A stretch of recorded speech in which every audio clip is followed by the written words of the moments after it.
¿Qué es realmente la depresión? ¿Es una enfermedad del cerebro, un vacío del alma, o una forma silenciosa de protesta contra el mundo? ¿Por qué alguien puede perder el sentido de sí mismo tras la pérdida de otro? ¿Y qué nos revela ese dolor que no cede, esa tristeza sin causa visible, sobre los rincones más oscuros de la psique humana? En una época en la que la depresión se ha convertido en un diagnóstico común, muchas veces reducido a un desequilibrio químico o una etiqueta clínica, resulta urgente recuperar las dimensiones más profundas y complejas de este fenómeno.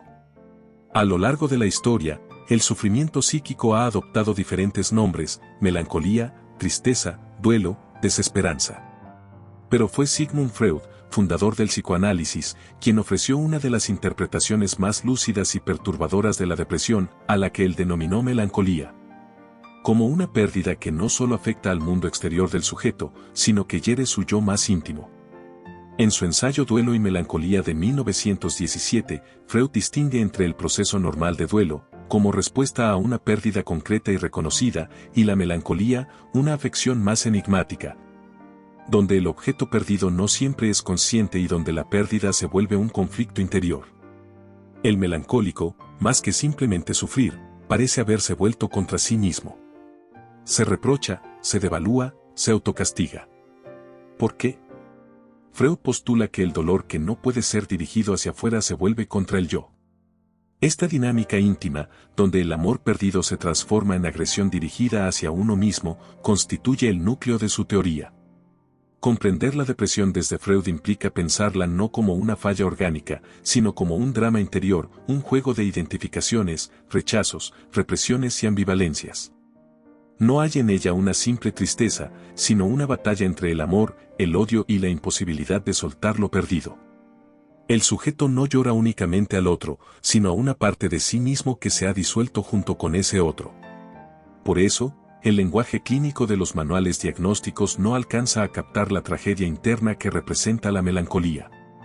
En este video abordaremos en profundidad el fenómeno de la depresión desde la mirada freudiana, desentrañando los conceptos centrales que sustentan su teoría. Examinaremos las diferencias entre duelo y melancolía, la función del objeto amado, la estructura del narcisismo, la aparición de la culpa y la agresión, y el papel del inconsciente en el sufrimiento depresivo. También revisaremos las críticas y ampliaciones que otros pensadores realizaron al modelo freudiano. Y contraponeremos esta visión con la psiquiatría moderna para interrogarnos sobre el sentido y el tratamiento de la depresión en nuestro tiempo. Volver a Freud no es solo una operación teórica, es también una apuesta por reconocer en la melancolía una verdad del alma humana, un espejo de nuestras pérdidas, ambivalencias y deseos reprimidos. Porque quizás, solo cuando comprendemos lo que hemos perdido, y como ese objeto perdido ha quedado atrapado en nuestro interior, podemos comenzar a elaborar un camino hacia la recuperación de nosotros mismos. Duelo vs melancolía, Freud y el dolor de la pérdida. ¿Qué ocurre cuando perdemos a alguien a quien amamos? ¿Qué mecanismo psíquico se activa cuando un objeto de amor desaparece de nuestra vida? Freud, en su ensayo Duelo y Melancolía, se planteó estas preguntas desde una observación clínica precisa. Algunas personas enfrentaban la pérdida con tristeza y resignación, mientras que otras caían en un estado más profundo, oscuro y autodestructivo. ¿Cuál era la diferencia entre estas dos reacciones? ¿Qué distinguía al doliente del melancólico? Freud inicia su reflexión diferenciando dos fenómenos afectivos que, aunque semejantes en apariencia, tristeza, retraimiento, falta de interés por el mundo, encierran estructuras psíquicas profundamente distintas. El duelo, dice Freud, es una reacción natural ante la pérdida de un ser amado o de una abstracción equivalente, como la patria, la libertad, un ideal. El yo reconoce la pérdida, y aunque se ve afectado por el dolor, mantiene intacta su estructura fundamental. En cambio, la melancolía es una afección más compleja y patológica. El sujeto no sabe del todo qué ha perdido y, sin embargo, se siente desvalorizado, culpable y profundamente indigno. El dolor se ha vuelto contra sí mismo. El duelo, proceso natural de elaboración. Freud describe el duelo como una tarea psíquica dolorosa pero necesaria.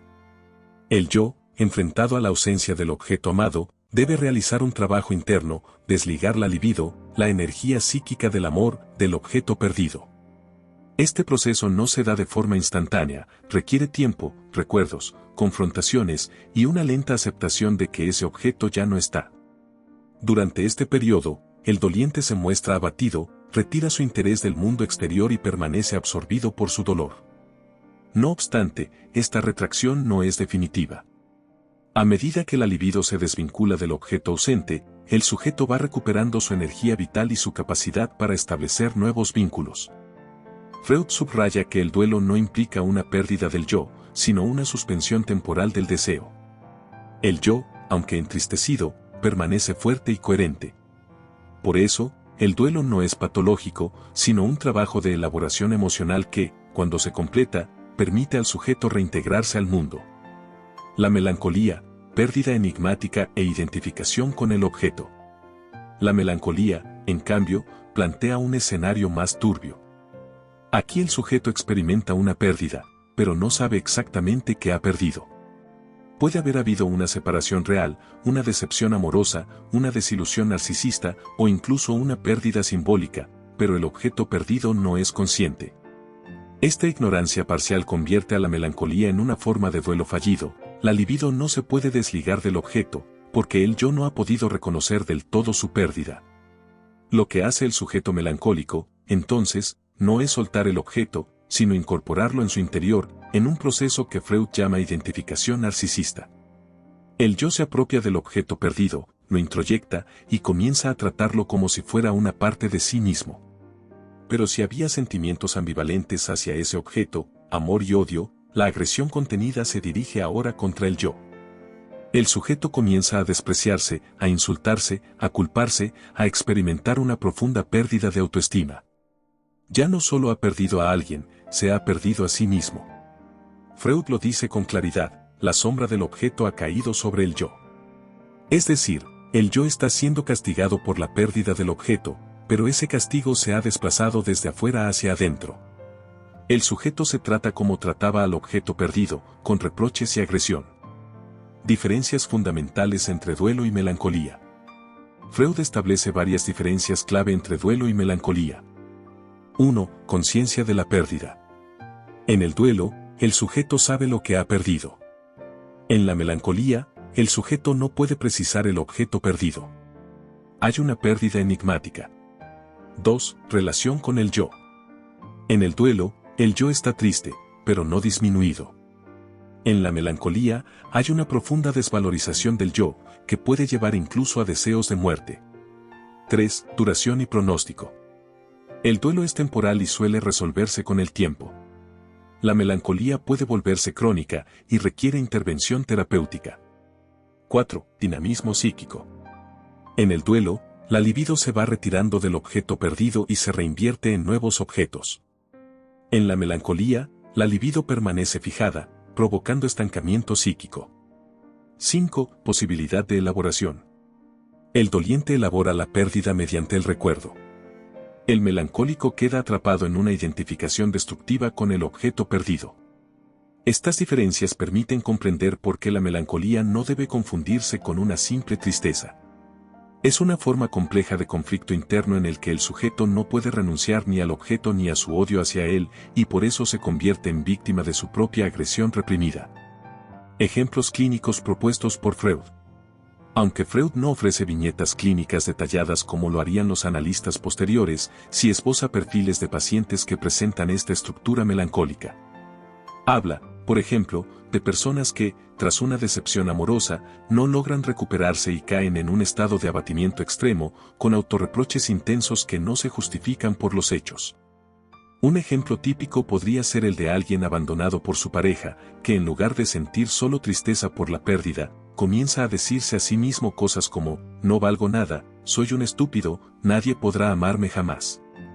Estas expresiones, para Freud, no están dirigidas solo al yo, sino al objeto amoroso incorporado. Son formas de atacar al otro sin admitir que se le odia, desplazando esa agresión hacia uno mismo. Freud también observa que los melancólicos pueden desarrollar una relación ambigua con el suicidio. En sus palabras, el enfermo no está lejos del suicidio porque, con su enfermedad, está matando al objeto.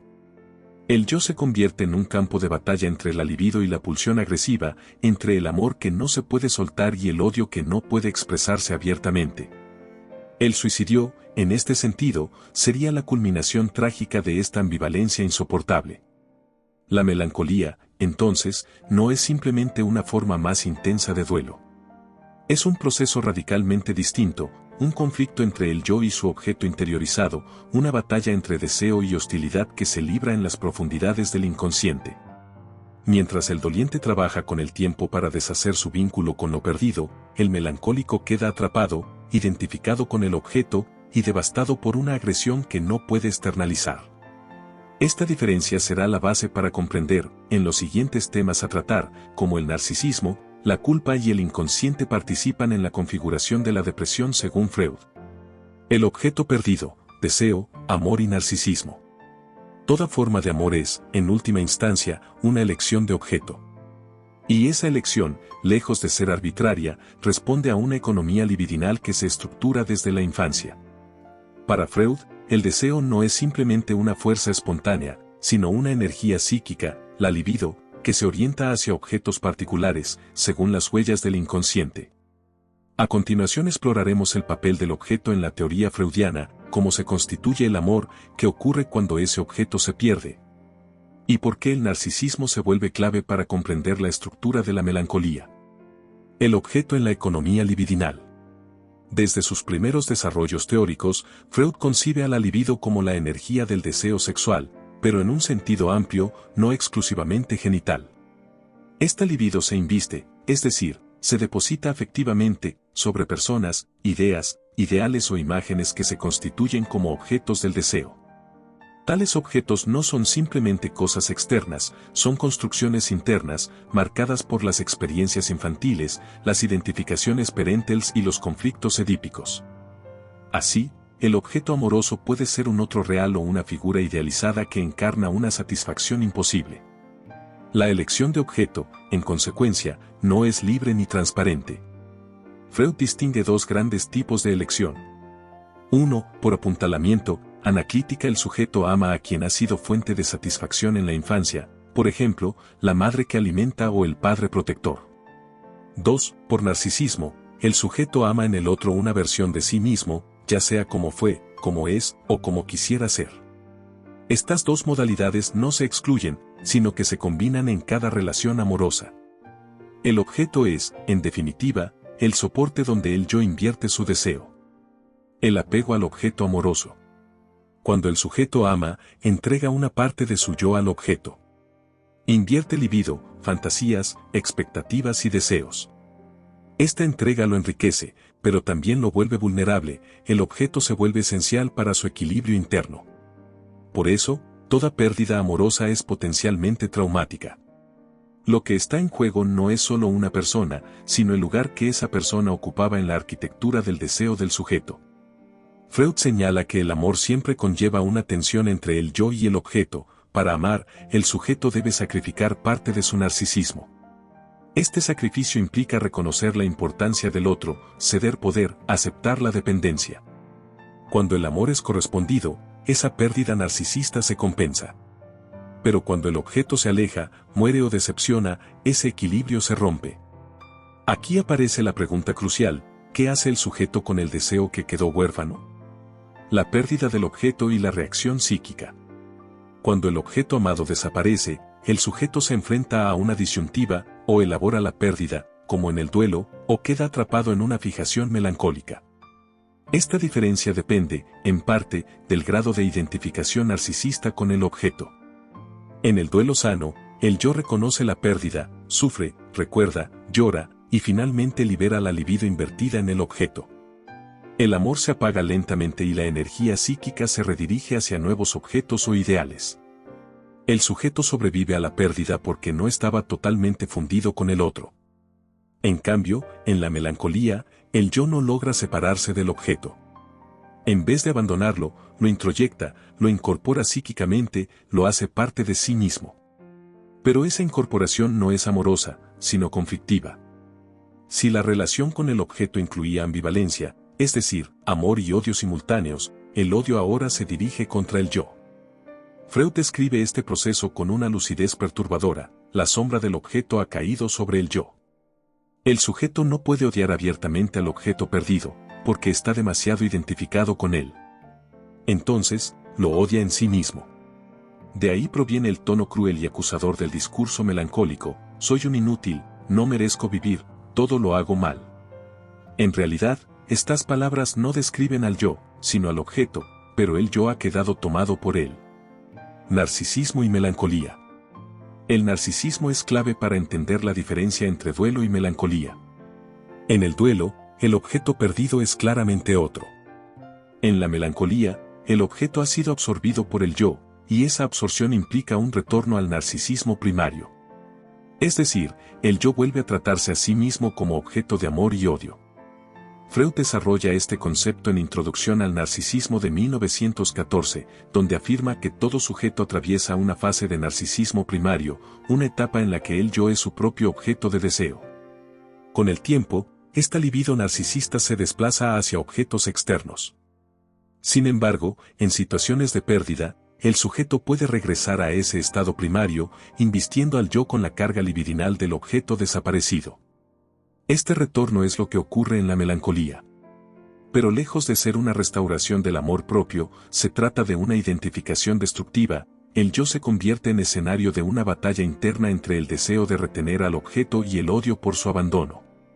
Esta es la dimensión más dolorosa de la melancolía. El sujeto no solo ha perdido algo, sino que ha quedado atrapado en una relación sádica con sí mismo, donde se convierte en su propio enemigo.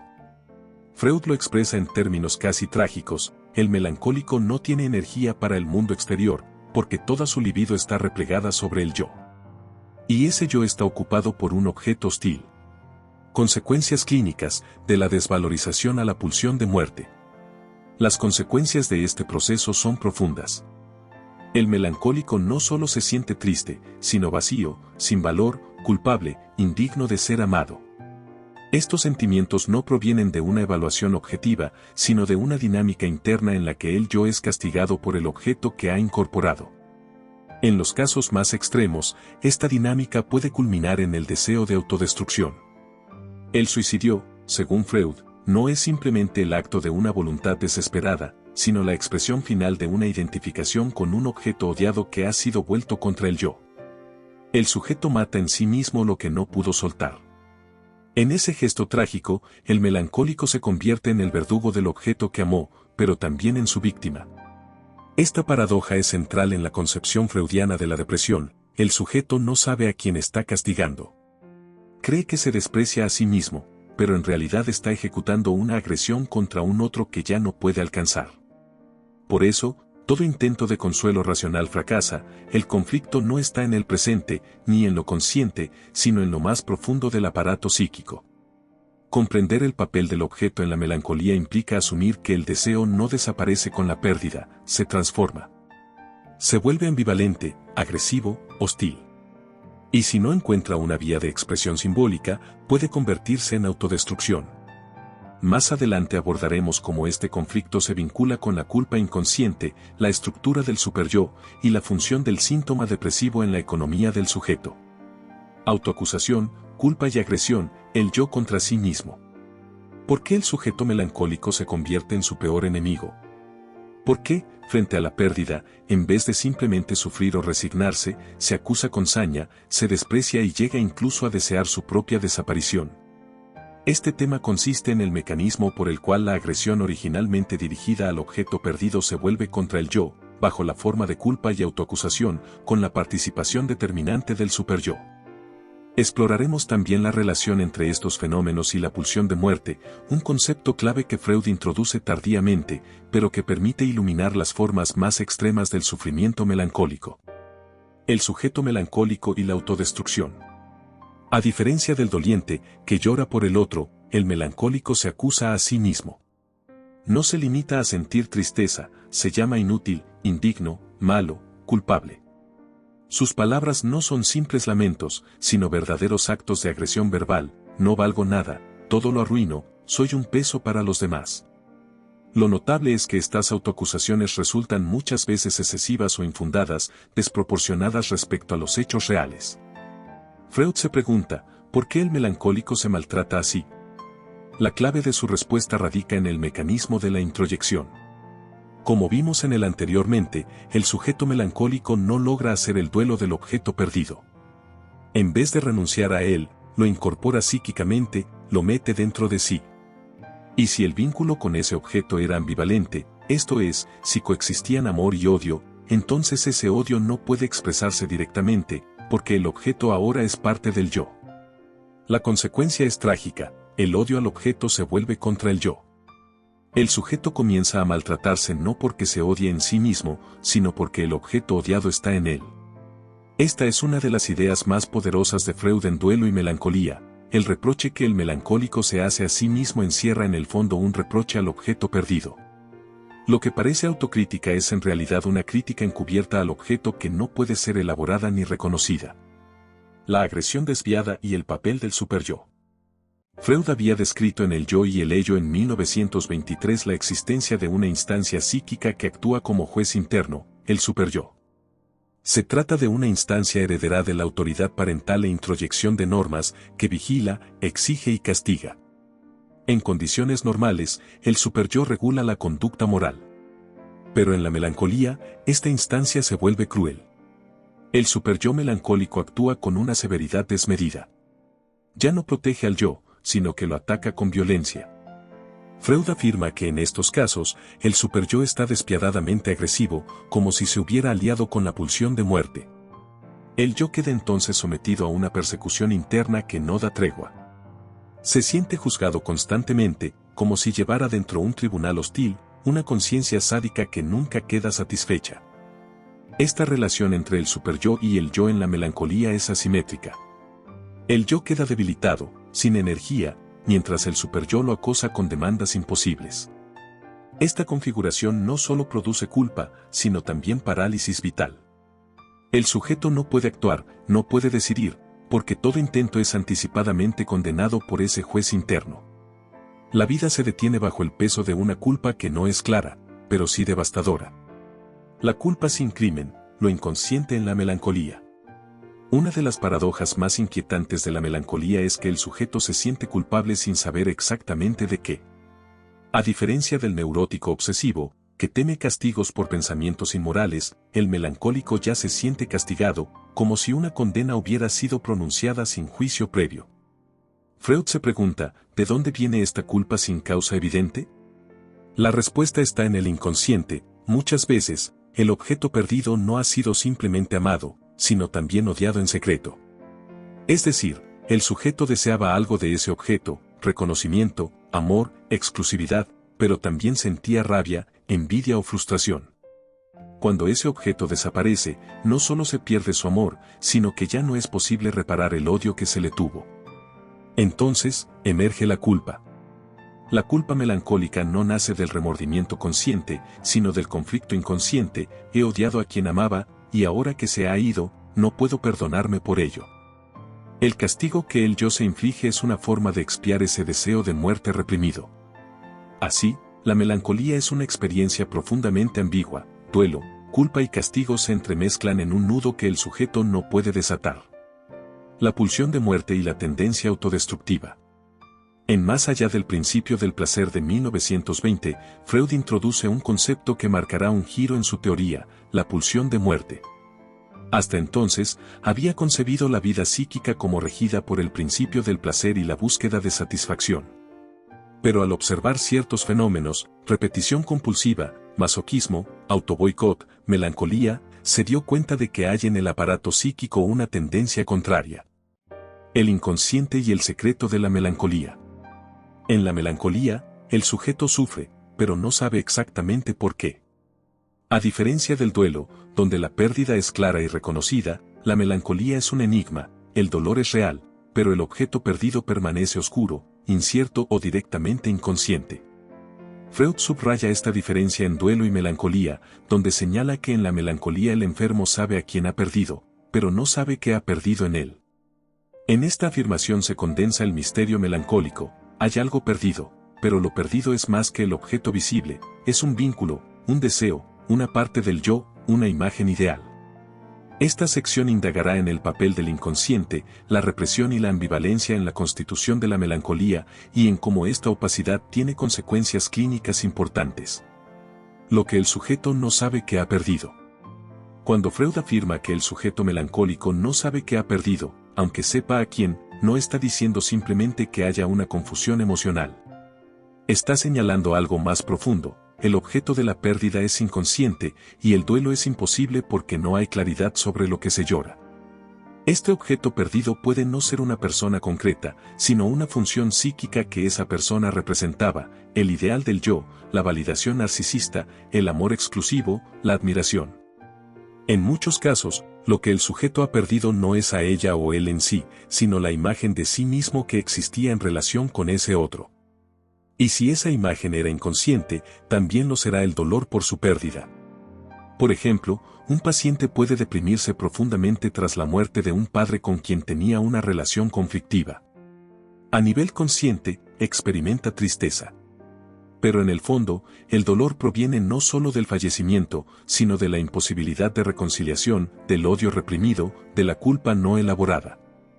La pérdida no es del padre real, sino de una posibilidad fantasmática, de una promesa inconsciente que nunca se cumplirá. Eso que se pierde y no puede decirse es, en el fondo, el secreto de la melancolía. El papel del inconsciente en la elaboración de la melancolía. El inconsciente, para Freud, no es simplemente lo que se ignora, sino lo que ha sido activamente reprimido. En la melancolía, actúan fuerzas inconscientes que impiden la tramitación del duelo. Mientras en un duelo normal el yo se desprende paulatinamente del objeto amado, en la melancolía el objeto no puede ser soltado porque se ha convertido en parte del yo. Este proceso de identificación inconsciente hace que el trabajo de duelo se frustre desde el inicio. Además, lo que impide el duelo no es solo el amor, sino también el odio no elaborado. Freud fue pionero al señalar que en muchos vínculos afectivos hay una profunda ambivalencia: amamos y odiamos al mismo objeto. Cuando ese objeto muere o desaparece, no solo perdemos el amor que nos daba, sino que también nos quedamos con la culpa de haberlo odiado. Esta culpa es inconsciente y, en muchos casos, insoportable. Para evitarla, el sujeto reprime ese odio y se lo lanza a sí mismo en forma de autoacusación. Así, la agresión no desaparece, sino que cambia de blanco. El inconsciente mantiene activo el vínculo con el objeto, no por amor, sino por conflicto no resuelto.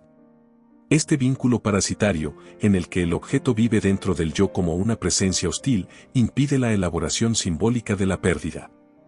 Por eso, en la melancolía no hay progreso, no hay cicatrización, hay estancamiento, repetición, retorno de lo reprimido. La represión, la ambivalencia y la imposibilidad de soltar. En la melancolía, la represión no se limita a los recuerdos, sino que afecta la propia capacidad de simbolizar la pérdida. Freud advierte que en estos casos el sujeto no puede renunciar al objeto porque una parte de él está identificada con ese objeto. Si lo suelta, siente que pierde una parte de sí. Pero si lo conserva, lo odia y se castiga. Es una situación sin salida, una encrucijada psíquica donde amar y odiar están tan entrelazados que toda acción parece una traición. Este conflicto genera una fijación. El sujeto melancólico no puede avanzar, porque no puede narrar la pérdida, darle forma, integrarla a su historia. La melancolía es, en este sentido, un duelo congelado, detenido, atrapado en una lucha interna silenciosa pero devastadora. Esta parálisis es el producto de un deseo inconsciente contradictorio: quiero olvidar, pero no puedo; quiero soltar, pero me siento culpable si lo hago; quiero matar el dolor, pero el dolor es lo único que me queda del otro. La ambivalencia, entonces, no es un rasgo pasajero, es estructural. Se odia lo que se ama, se desea la muerte del objeto y luego se sufre por su ausencia. Esta contradicción no puede resolverse a nivel consciente, porque implicaría reconocer sentimientos inaceptables. Por eso la represión actúa, no para olvidar, sino para evitar el conflicto psíquico intolerable que se desencadenaría al saber lo que realmente se ha perdido. Implicancias clínicas de esta opacidad. Desde el punto de vista clínico, esta opacidad melancólica representa un desafío importante. El sujeto llega a consulta diciendo: no sé por qué estoy así, todo me parece inútil, no puedo disfrutar de nada, pero no hay un relato claro de pérdida, ni de duelo en curso. Lo que hay es una atmósfera de desamparo, de falta de sentido, de autoanulación. El analista debe entonces leer entre líneas, escuchar los silencios, descifrar las autoacusaciones como posibles desplazamientos de un conflicto inconsciente con un objeto perdido. La intervención terapéutica no puede limitarse a consolar o a reforzar la autoestima. Se requiere un trabajo de interpretación, de construcción, de ligadura simbólica. El objetivo no es convencer al paciente de que todo estará bien, sino ayudarlo a nombrar lo perdido, a encontrar que parte de sí mismo está ligada al objeto desaparecido y que culpa lo ata al pasado. Solo así podrá comenzar el verdadero duelo. Otro punto clínico importante es la necesidad de distinguir la melancolía estructural de los estados depresivos reactivos. En algunos casos, la tristeza obedece a pérdidas recientes y conscientes, en otros, como en la melancolía, se trata de una reacción desproporcionada, sin causa visible, donde el inconsciente está profundamente comprometido. Esta distinción es fundamental para decidir el enfoque terapéutico. Mientras un tratamiento farmacológico puede aliviar ciertos síntomas, solo un trabajo analítico puede desentrañar el secreto de la pérdida inconsciente. La melancolía como enigma del deseo. En el tema anterior hemos visto que la melancolía no es simplemente una tristeza patológica, sino un fenómeno complejo donde el inconsciente, la represión y la ambivalencia tejen una red invisible que impide el duelo. Lo que se ha perdido no es siempre evidente, muchas veces es una parte del yo, un ideal, un deseo no cumplido. Esta pérdida se vive en silencio, con culpa y con agresión, bajo la forma de una condena que el sujeto se impone sin comprender del todo por qué. El secreto de la melancolía, como nos mostró Freud, no está a la vista. Se oculta tras las palabras tristes, las autoacusaciones, la fatiga existencial. Pero está ahí, esperando ser revelado, no por la memoria, sino por el trabajo analítico. El camino hacia la cura no pasa por el olvido, sino por la reconstrucción del deseo, por la elaboración simbólica de lo perdido, y por la posibilidad de decir el nombre del objeto ausente. Críticas y desarrollos posteriores del concepto freudiano. El pensamiento de Freud sobre la melancolía abrió un campo fértil para el análisis del sufrimiento psíquico. Su distinción entre duelo y melancolía, el papel del superyo y la agresión, y su concepción de la pérdida inconsciente han sido puntos de partida ineludibles en la teoría y la práctica clínica. Sin embargo, su modelo no es definitivo. Diversos psicoanalistas posteriores han reelaborado, complejizado y, en algunos casos, cuestionado sus formulaciones. Este tópico explora algunas de las principales críticas y desarrollos del modelo freudiano, centrándonos en las contribuciones de Jack Lacan, Melanie Klein, Donald Winnicott y ciertos aportes contemporáneos desde una perspectiva más amplia de la psicopatología y la cultura. Jack Lacan y la reformulación de la melancolía. Jack Lacan retomó la obra de Freud desde una perspectiva estructuralista y lingüística. Para Lacan, el inconsciente está estructurado como un lenguaje y la subjetividad se constituye en relación con el deseo del otro. Desde esta óptica, la melancolía no es solo una cuestión de pérdida, sino una experiencia estructural del sujeto con respecto al significante. En su seminario La angustia y en otros textos, Lacan sostiene que en la melancolía el sujeto no pierde un objeto cualquiera, sino un objeto imposible de simbolizar, un objeto que encarna lo que él llama el objeto A. Este objeto, al ser perdido, no puede ser sustituido ni elaborado, porque no está del todo en el orden del lenguaje. Es decir, no es un objeto real que pueda ser narrado o sustituido, sino un vacío estructurante. En lugar de representar un conflicto entre el yo y el superyo, como en Freud, la melancolía para Lacan es una falla en la constitución simbólica del sujeto. Es una caída radical del deseo. Donde el sujeto neurótico experimenta falta y se sostiene por ella, el melancólico, en cambio, se identifica con la falta misma, con el vacío. Ya no desea, sino que se convierte en lo perdido. Esta identificación absoluta con el objeto perdido genera un tipo de dolor que no puede tramitarse, no es que haya algo que falta, sino que todo falta. Así, la melancolía aparece en Lacan como una condición límite, más próxima a lo psicótico que a lo neurótico, y requiere por ello un abordaje clínico que no busque simplemente recuperar un objeto, sino reinscribir al sujeto en el orden simbólico. El analista debe permitir que surja un nuevo significante que restituya el lugar del deseo. Melanie Klein y la posición depresiva. Melanie Klein, desde otra vertiente del psicoanálisis, también reformuló profundamente el problema de la depresión. Para ella, los estados depresivos no surgen simplemente de la pérdida de un objeto externo, sino de una dinámica interna entre objetos buenos y malos internalizados desde la infancia. En este contexto, introduce el concepto de posición depresiva, que no es una patología en sí, sino una etapa esencial del desarrollo psíquico. Según Klein, el niño, al desarrollar su yo, va integrando las experiencias placenteras y frustrantes en imágenes internas de la madre y de sí mismo. Al principio, estas imágenes son escindidas, la madre buena y la madre mala. Pero progresivamente, el niño debe reconocer que el objeto amado es también fuente de frustración. Esta integración genera una profunda angustia: si amo al objeto y también lo odio, ¿no lo habré destruido con mi odio? La posición depresiva es el momento en que el sujeto comienza a experimentar culpa, preocupación y deseo de reparación por el daño fantaseado hacia el objeto. El riesgo es que, si este proceso falla, si la culpa es intolerable o si la escisión persiste, la posición depresiva se cronifica en forma de melancolía. Desde esta perspectiva, la melancolía no es solo una reacción ante una pérdida externa, sino una dificultad estructural para integrar ambivalencias, para tolerar la coexistencia del amor y el odio, y para reparar internamente los objetos dañados. Esto la acerca a una visión más desarrollativa y menos centrada en un acontecimiento desencadenante puntual. Donald Winnicott y el falso self.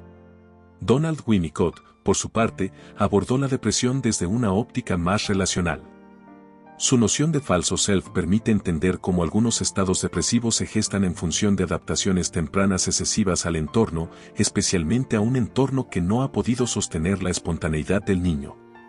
Para Winnicott, cuando el ambiente primario no responde adecuadamente a las necesidades del infante, este desarrolla un falso self como máscara protectora, una forma de supervivencia psíquica. Sin embargo, esta máscara se aleja del self verdadero, el núcleo auténtico del ser. Con el tiempo, esta escisión puede generar una sensación de vacío, inutilidad y depresión. La persona funciona, cumple, aparenta, pero no se siente viva. En este marco, la depresión no aparece como pérdida de un objeto externo ni como culpa inconsciente, sino como ausencia de autenticidad existencial. El sujeto no está en contacto con su deseo, ni con su espontaneidad, y experimenta su vida como algo ajeno. El trabajo clínico, para Winnicott, consiste en crear un espacio suficientemente seguro donde el verdadero self pueda emerger, sin tener que protegerse del juicio o del abandono. Es una concepción de la cura basada en la autenticidad, más que en la interpretación. Aportes y límites del modelo freudiano desde la psicología contemporánea. Desde el enfoque contemporáneo, el modelo freudiano ha sido tanto criticado como enriquecido. Entre sus aportes fundamentales, se reconoce haber situado la depresión como una experiencia psíquica compleja, no reducible a factores biológicos ni morales. Freud fue el primero en señalar que el sufrimiento psíquico podía ser inteligente, articulado, producto de un conflicto profundo, y no simplemente debilidad de carácter. Sin embargo, también se le han señalado limitaciones. En primer lugar, su visión centrada en el superyo y la agresión como causa principal de la melancolía ha sido considerada demasiado rígida. No todos los estados depresivos responden al mismo patrón de autoacusación o pérdida inconsciente. Las investigaciones contemporáneas reconocen la existencia de múltiples tipos de depresión, con etiologías diversas, incluyendo factores genéticos, neuroquímicos, sociales y relacionales. Otro límite del modelo freudiano es su escasa atención al entorno socioeconómico y cultural.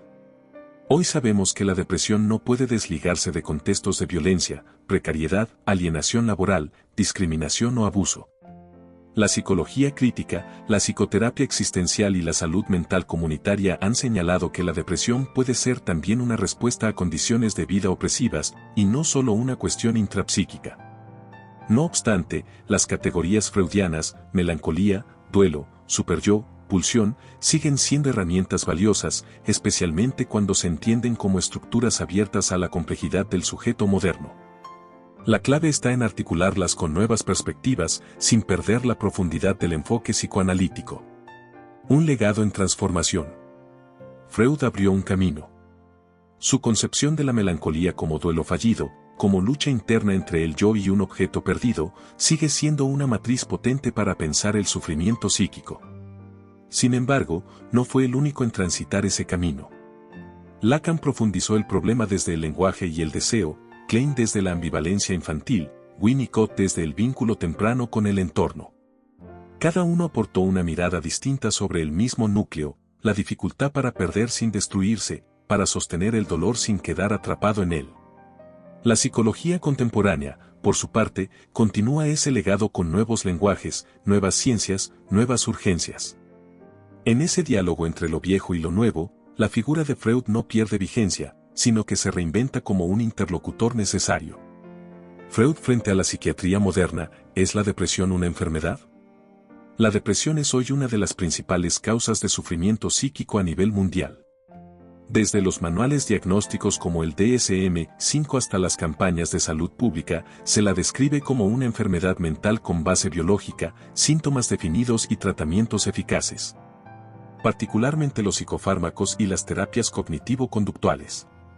En este contexto, el modelo freudiano, con su énfasis en el inconsciente, la historia personal y el conflicto psíquico, parece a veces relegado a una dimensión más literaria que médica.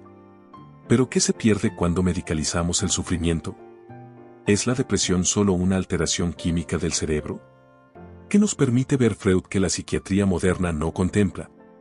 El modelo médico-biológico vs el modelo psicoanalítico.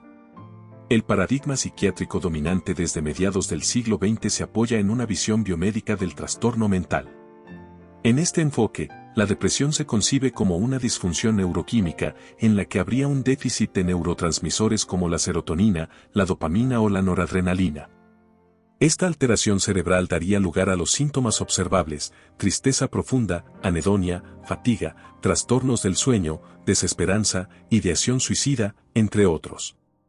El tratamiento principal propuesto en este modelo es la administración de fármacos antidepresivos, complementados en muchos casos con psicoterapia de corte conductual o cognitivo. Desde el punto de vista psicoanalítico, y particularmente desde la obra de Freud, esta concepción resulta empobrecedora, si bien no necesariamente falsa en su dimensión biológica.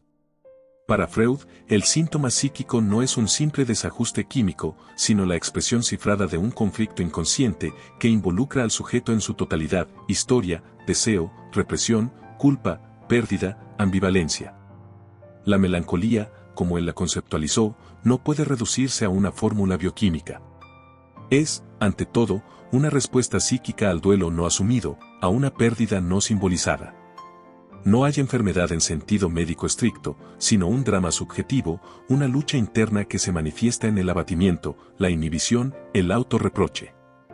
Así, mientras la psiquiatría moderna pregunta qué sustancia falta en el cerebro, Freud se preguntaría, ¿qué se ha perdido y no puede decirse? ¿Qué conflicto íntimo está en juego en este sufrimiento?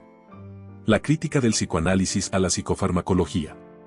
Desde la perspectiva freudiana, los psicofármacos, aunque puedan tener efectos útiles y en ocasiones necesarios, no abordan el núcleo del sufrimiento psíquico. Lo calman, lo aplacan, lo silencian, pero no lo elaboran. En muchos casos, el medicamento se convierte en una forma de tapar el síntoma, de hacerlo desaparecer sin escucharlo. Y para Freud, como para todo el psicoanálisis, el síntoma es una verdad que busca ser dicha. Silenciar el síntoma es, en cierto modo, acallar al sujeto. En lugar de preguntarse por el sentido del dolor, se opta por su erradicación. El riesgo es que esa erradicación sea solo superficial, y que el conflicto psíquico reaparezca bajo otras formas: somatizaciones, ataques de ansiedad, compulsiones, rupturas afectivas, o una cronificación sorda de la apatía.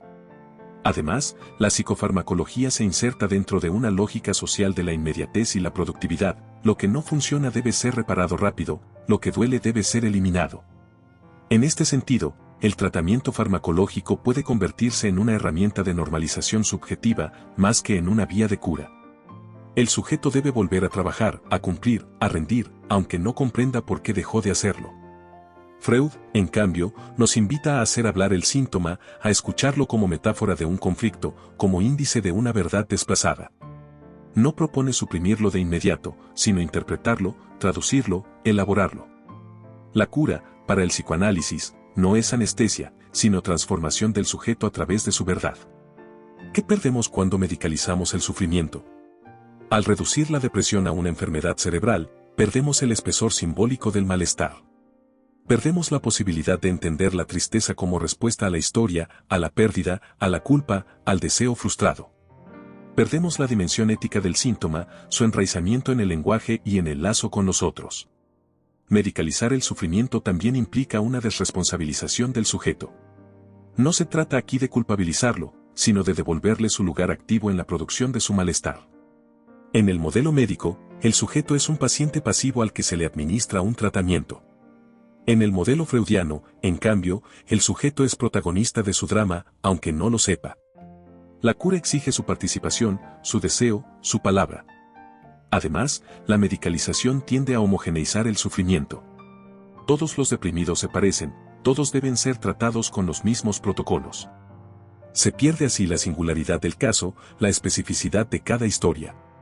Para Freud, en cambio, no hay dos melancolías iguales. Cada sujeto sufre a su manera, y esa manera tiene que ver con su novela familiar, sus identificaciones, sus fantasmas inconscientes. En última instancia, al medicalizar el sufrimiento, perdemos una oportunidad de conocimiento. El síntoma puede ser un maestro, si se lo escucha. Puede decirnos algo sobre lo que nos falta, sobre lo que deseamos, sobre lo que no queremos reconocer. Freud veía en el síntoma una vía hacia la verdad. Suprimirlo sin entenderlo es cerrar una puerta al inconsciente. Lo que nos ofrece Freud, una ética del sufrimiento. La propuesta freudiana no es simplemente un método terapéutico, sino una ética del malestar. Una forma de posicionarse ante el dolor psíquico sin patologizarlo de entrada, sin eliminarlo, sin negarlo. Freud nos invita a sostener el enigma del síntoma, a convivir con él el tiempo necesario para desentrañar su lógica. Esta ética se opone frontalmente a la lógica de la eficiencia terapéutica, de la solución rápida, del consumo de bienestar. En lugar de ofrecer alivio inmediato, propone un trabajo de elaboración que puede ser largo, arduo, incluso doloroso, pero que apunta a una transformación duradera. Además, Freud rescata el valor de la palabra. En un mundo saturado de técnicas y de protocolos, él nos recuerda que hablar es curarse. No simplemente hablar para descargar, sino para construir sentido, para historizar el dolor, para inscribirlo en una narrativa que le otorgue lugar. En este sentido, el psicoanálisis no cura a pesar del síntoma, sino a través de él. Por último, Freud nos devuelve el lugar del sujeto. Allí donde la psiquiatría moderna ve un trastorno, él ve un sujeto dividido, en conflicto, atravesado por pulsiones y significantes. En lugar de tratar a un paciente, propone escuchar a un sujeto, con su deseo, su culpa, su inconsciente. Conclusión, ¿patología o verdad subjetiva? La pregunta ¿es la depresión una enfermedad? No tiene una única respuesta. Desde el punto de vista médico, sin duda puede abordarse como tal. Desde el punto de vista social, es un fenómeno masivo que requiere atención. Pero desde el punto de vista freudiano, la depresión es ante todo una forma de verdad, una forma en que el sujeto habla sin saberlo, sufre sin poder nombrarlo, se pierde sin haber asumido que ha perdido. Medicalizar ese sufrimiento puede ser útil, pero también puede ser una forma de silenciar lo más humano del dolor. Freud nos recuerda que hay en el síntoma una historia, un deseo, una pérdida que no es solo química, sino significativa. Que hay que escuchar antes de curar. Que hay que dejar hablar al inconsciente antes de recetar. En un mundo que corre hacia la productividad y la felicidad obligatoria, la melancolía freudiana sigue siendo una voz incómoda, pero profundamente necesaria. Una voz que nos dice que el sufrimiento también tiene sentido, y que el sentido, a veces, es más sanador que cualquier pastilla. Comprender la melancolía es comprender al ser humano. La melancolía, ese oscuro pozo en el que el yo se derrumba, fue para Sigmund Freud mucho más que un estado de ánimo patológico, fue una vía privilegiada para comprender la estructura del aparato psíquico. Las heridas del amor y los mecanismos de defensa del yo. A lo largo de este video, hemos recorrido el pensamiento freudiano sobre la depresión desde múltiples ángulos, la pérdida, el narcisismo, la agresión, la culpa, el inconsciente. Y su contraste con la visión psiquiátrica contemporánea. Lo que emerge de este análisis es una convicción fundamental: entender la melancolía es una puerta hacia la comprensión profunda del ser humano. Recapitulación, del duelo a la subjetividad herida. Freud, en su texto fundamental Duelo y Melancolía, trazó una diferencia crucial entre el duelo, una respuesta esperable ante la pérdida de un objeto amado, y la melancolía, una respuesta más enigmática. Donde la pérdida no es plenamente consciente y el yo mismo se ve empobrecido y atacado. El sujeto melancólico no solo ha perdido un objeto, ha perdido una parte de sí mismo, al haberse identificado inconscientemente con lo perdido. Esta introyección del objeto en el yo hace que el duelo se convierta en autoaniquilación. La energía libidinal, en lugar de retirarse del objeto y reinvertirse en otros vínculos, queda fijada. La melancolía revela, entonces, la dificultad estructural de todo ser humano para soltar, para aceptar la pérdida, para hacer el trabajo simbólico del duelo. Más adelante, analizamos cómo esta identificación inconsciente se relaciona con el narcisismo. El yo que se había nutrido de ese objeto ahora se encuentra privado, golpeado, disminuido.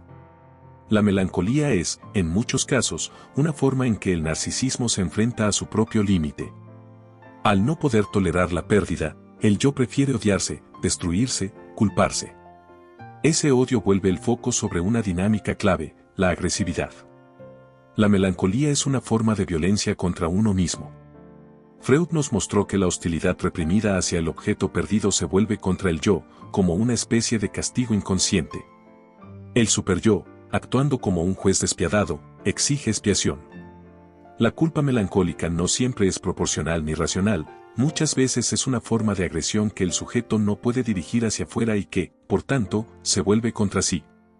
Esta dinámica autodestructiva encuentra su raíz en lo inconsciente. La melancolía no es plenamente accesible a la conciencia. El sujeto muchas veces no sabe qué ha perdido ni por qué está triste. Este no saber es estructural. Freud nos recuerda que no somos dueños de nuestro sufrimiento. La tristeza profunda muchas veces es una clave cifrada de un conflicto reprimido, de una ambivalencia irresuelta, de una historia que no se puede nombrar. El modelo freudiano, además, no se quedó inmóvil. Fue ampliado y reformulado por pensadores como Lacan, Klein o Winnicott. Cada uno aportó nuevas lecturas del sufrimiento melancólico, desde la posición depresiva del infante hasta la escisión del falso self. Aunque estos desarrollos se distancian en algunos aspectos del planteo original de Freud, mantienen un hilo en común: la depresión no es solo un trastorno del ánimo, sino un síntoma que revela la estructura del yo, sus conflictos y sus límites. En contraste con el modelo biomédico que domina hoy la psiquiatría, el psicoanálisis freudiano ofrece una visión subjetiva, simbólica y ética del sufrimiento psíquico. Frente a la tendencia a medicalizar y a estandarizar el dolor, Freud propone escucharlo, elaborarlo, transformarlo. Esta es quizás su enseñanza más radical: la tristeza tiene sentido, aunque no siempre sepamos cuál. Vigencia del pensamiento freudiano. ¿Tiene sentido hablar hoy de melancolía en los términos de Freud? ¿No ha sido superado por los avances en neurociencia, psicofarmacología y psicología cognitiva? La respuesta, lejos de ser simple, requiere matices. Si bien los modelos contemporáneos han aportado herramientas valiosas, en especial en lo que respecta al alivio de síntomas agudos, el enfoque freudiano sigue siendo insustituible en su capacidad para abordar el sufrimiento psíquico desde la complejidad del sujeto. Freud no trataba simplemente de curar al paciente, buscaba comprender al sujeto. Esta diferencia es esencial. Hoy, en una época dominada por la eficiencia, la rapidez y la productividad, el tiempo de la elaboración, la profundidad del análisis y la escucha del inconsciente parecen anacrónicos. Pero justamente por eso, el psicoanálisis sigue siendo una práctica subversiva, una resistencia frente a la lógica dominante. Además, el modelo freudiano tiene una vigencia inesperada. En un mundo hiperconectado, las personas están más solas que nunca, en una cultura que promueve el éxito individual. La autoestima de millones se derrumba ante el más mínimo fracaso. La depresión no es solo un problema clínico, sino un síntoma de nuestra cultura. Y es ahí donde Freud, con su atención al narcisismo, a la pérdida, a la represión y a la culpa, tiene todavía mucho que decir. La depresión como fenómeno cultural, psíquico y existencial. Pensar la melancolía solo como un trastorno es una forma de reducir la riqueza de su sentido. La depresión, en muchos casos, es también una respuesta a un mundo deshumanizante, una señal de alarma, un grito silencioso ante lo que no se puede tolerar. El sujeto melancólico encarna, muchas veces, el sufrimiento de una época, no solo el suyo personal. Freud ya intuía que las neurosis individuales eran también síntomas de una cultura. Hoy podríamos decir que la depresión es la forma contemporánea del malestar en la civilización. Un malestar que nace de la soledad, del aislamiento, de la exigencia de éxito permanente, de la imposibilidad de fallar, de la falta de sentido. En este contexto, comprender la melancolía no es solo una tarea clínica, sino una tarea filosófica y política. Nos obliga a pensar en qué tipo de mundo vivimos, qué ideales promovemos, qué vínculos construimos. Nos obliga a detenernos y a preguntarnos por el lugar de la tristeza, del duelo, del fracaso, del vacío. Una invitación a mirar más allá del trastorno. Este video no pretende negar la utilidad de los tratamientos médicos ni minimizar el sufrimiento real que implica la depresión. Lo que propone es una mirada más compleja, más profunda, más humanizante. Mirar la tristeza no como un error del sistema nervioso, sino como una expresión legítima del conflicto humano, una oportunidad para comprendernos y transformarnos. Freud nos enseñó que el dolor tiene estructura, que el síntoma habla, que el sufrimiento encierra una verdad. Recuperar esta enseñanza hoy es un acto de resistencia frente a la banalización del dolor, frente al mandato de estar siempre bien, frente al imperativo de producir y rendir sin pausa. Comprender la melancolía, en este sentido, es comprender la fragilidad del yo, la ambivalencia del amor, el peso de la pérdida, el poder del inconsciente, el deseo que nos habita. Es, en última instancia, comprender lo más íntimo de nuestra humanidad. Y tal vez, solo tal vez, al hacerlo, podamos encontrar una forma distinta de habitar la tristeza. No para glorificarla ni romantizarla, sino para darle un lugar digno, un lugar simbólico, un lugar en la palabra. Porque cuando la tristeza se escucha, puede dejar de ser prisión y empezar a ser camino.